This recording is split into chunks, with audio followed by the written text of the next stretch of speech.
Hi, Kathy. Hey, how you doing, Ryan? Good. How are you and where are you? I am actually home, and that is so rare that it feels like I'm on vacation. And where is home for you? Home is Philadelphia, Pennsylvania. Oh, so we have a cross-state podcast today. I'm calling in from Pittsburgh. We have Kathy in Philadelphia. For our listeners who are just joining us, we're trying something a little bit new on Remaking Tomorrow. As you can probably hear, we have a guest host. Her name is Kathy Hirsch-Pasek, and if you've ever listened to our show before, you probably know who Kathy is. She was with us in Season 5 to talk about making everyday spaces more playful. Likewise, if you've read When You Wonder, You're Learning, the book that I co-authored with Greg Bear, you've met Kathy, or at least you've met her work, because we're so heavily influenced by Kathy's book, Becoming Brilliant, which she wrote with her longtime collaborator, Roberta Golenkoff. And she's the Stanley and Deborah Lefkowitz Professor of Psychology at Temple University, where she directs the Infant Language Laboratory. Kathy is a fellow at the Brookings Institution, the American Psychological Association, the American Educational Research Society, and lots of other places. We could not ask for a better guest host on this program. And by the way, her latest book, Making Schools Work, Bringing the Science of Learning to Joyful Classroom Practice, is the first education book co-written with teachers, administrators, and scientists, something that lots of our listeners would surely be interested in. Kathy, what are we here to talk about today? Well, first, I just want to thank you for that incredible introduction. Wow, I'm trying to figure out who you asked. I cannot tell you how excited I am today to welcome one of the most creative people on the planet, and that is my dear friend Susan Magsamen, who wrote a very influential book that made it onto the New York Times bestseller list and has had rave reviews, and it's called Your Brain on Art.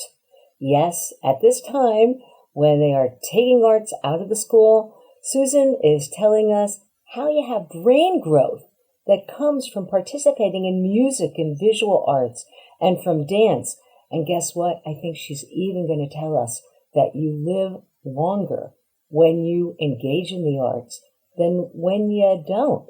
So we couldn't have a better guest on this show than Susan Magsamen. Susan, welcome to Remaking Tomorrow. We're so happy to have you here. I'm thrilled.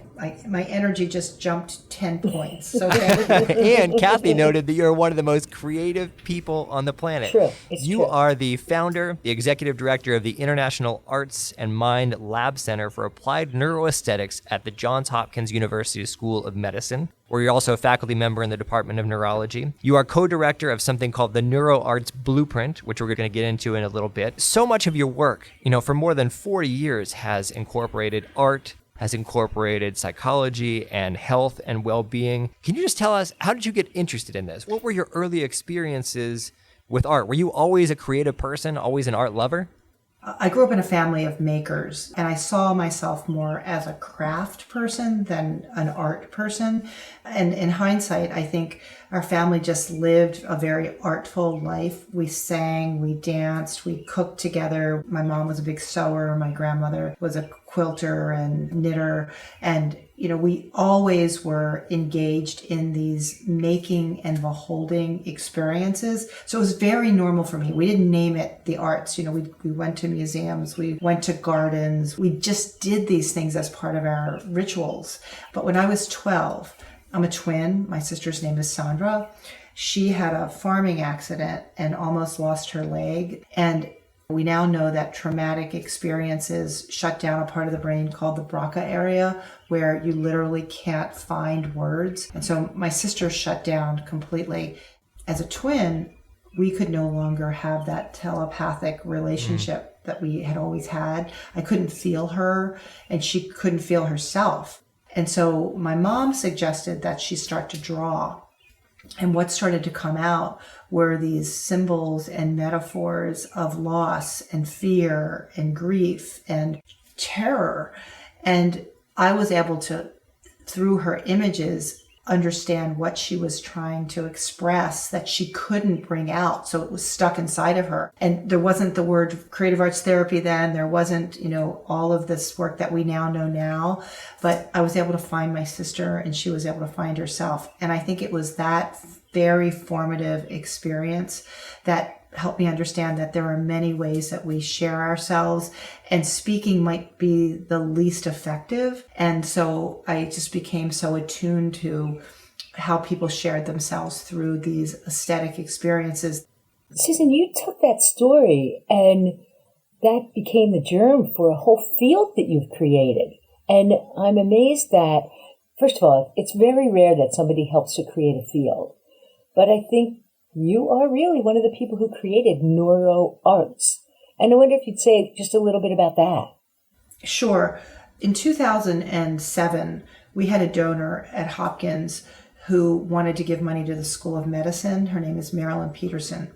And she's told the dean of the School of Medicine that the arts could save us. And she wanted some of that money to be invested in understanding how the arts affect our brains and bodies. And I was at the time in the School of Education. My work had been in arts and learning and in family engagement and play, working with you, Kathy, for a number of years. And we'd done all kinds of work together. But the School of Med invited me to meet the family. And as soon as she said that, I said, you're right. And I don't know how we're going to do it, but let's try to figure out, what do we know? What do we need to know? And how do we translate that research into practice and scale it?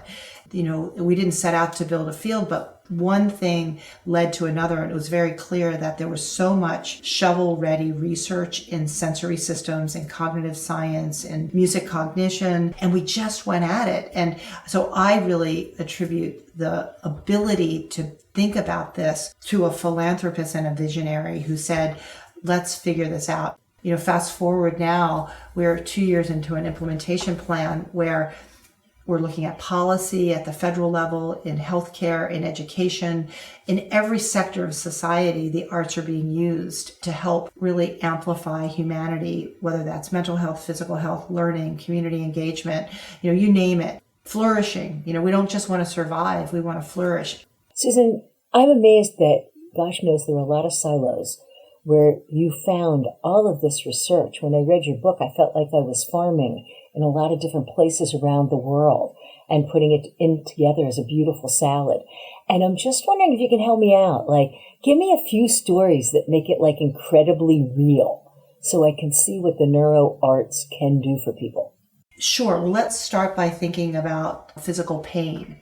You know, that chronic pain is ubiquitous. It's the most treated kind of issue in healthcare. And that makes sense because there are so many different kinds of pain. And what we saw in looking at chronic pain was that virtual reality helped with headaches. Dancing helped with headaches. We also saw that when you couldn't identify where pain was coming from, visual arts, drawing your pain, you were able to understand whether it was psychological or physiological. There are virtual reality programs that help with changing bandages for burn victims. We started to see that you were able to relieve pain through a number of other kinds of somatic tapping and humming and engaging the parasympathetic nervous system and lowering stress, which, you know, stress amplifies pain. It sort of is like this residual trigger that keeps re-triggering the pain and the anxiety. And you could move that into looking at something around palliative care. So many of us live with chronic illness all the time. And it's not going to be cured, but you can have symptom relief. And that's just physical health. We know that when you draw for about 40 minutes or do some kind of collage or clay work or visual art, cortisol lowers as much as 25%. And the kicker is you don't have to be good at it. And so to have great impact, you don't have to have an art background. You don't have to have a skill coming to it. It's this act of repetitive motion using the touch receptors in your fingers that amplify neurotransmitters like serotonin and dopamine and oxytocin. So we know that there are over 600 mechanisms in the body that have been identified that are related to arts and aesthetic experiences that back map to all of these different issues that we as individuals face, whether they're mental health or learning. So Susan, are you telling me I can scribble and it works? You know you can. You know you can. Okay, doodle. Doodle. I just want to doodle. Well, you are a doodler. You have a book about it. Doodling helps you retain information, absorb information better than non-doodlers. So, everybody's hand that got slapped because they were doodling, shame on the slapper, because those are the folks that are really capturing information in a way that you're not able to capture without that sort of repetitive movement. We use about 5% of our conscious minds. The rest is unconscious. And so we don't understand the latent capacities of our brains. This ancient part of the brain of emotion is what the arts and aesthetic experiences really ignite. And emotion is what lays down the memory. Susan, a moment ago, Kathy mentioned your book, which came out in 2023. It's called Your Brain on Art, How the Arts Transform Us, which you co-wrote with Ivy Ross. And it's a wonderful book that shares a lot of this research, a lot of research that I think would be surprising even to art lovers. And another thing I really appreciated is that you interview lots and lots of people about how the arts have transformed them, including, I have to say, one of my musical heroes, David Byrne. I'm wondering if you could tell us about some of the folks you interviewed, some of the folks who stand out now, more than a year after publication. We interviewed over 120 people.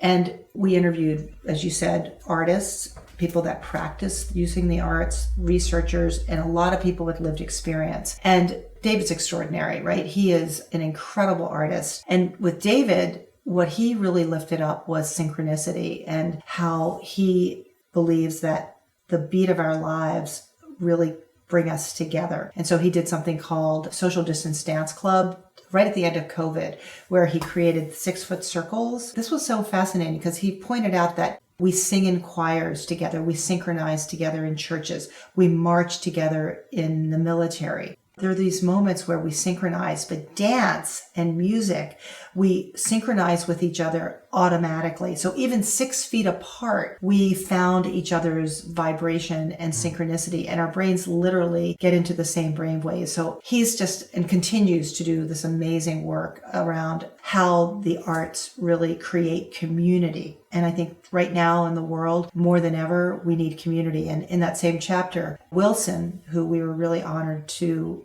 talk with right before his passing, talked about the fact that, when we harnessed fire and brought it around the campfire and we sang and we danced and we released those neurotransmitters that bonded us to each other, we became part of this very select group of species on the planet that are called eusocial. And so eusocial basically means that we need each other. We need each other to survive. And you know that with a baby can't live on its own. It takes years for a child to be independent in our species. Not all species are like that. But I think the combination of hearing this idea around this ability to create and to share our voices created these strong DNA connections. That chapter around community, talking with indigenous cultures, there are still 5,000 tribes today that use ritual and tradition to keep very fragile communities together. And that's extraordinary to me.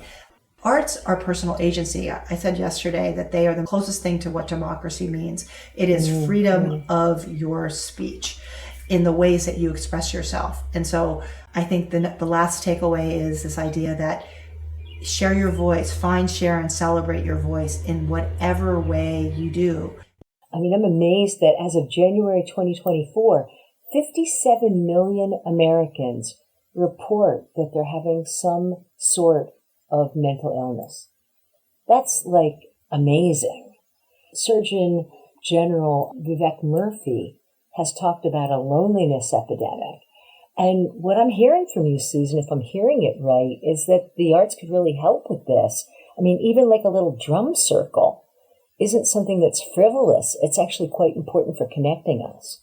There are creative cafes opening up all over the world. There are art nights instead of date nights. There are families that are deciding to have these art activities that are sort of separate. You think about exercise, you think about nutrition, you think about quality of sleep, but we never think about the quality of an arts practice and what that does. That's really different from an internal mental health, but physical health perspective, and how it actually ties us to community. And I actually think the numbers that you just quoted are underreported.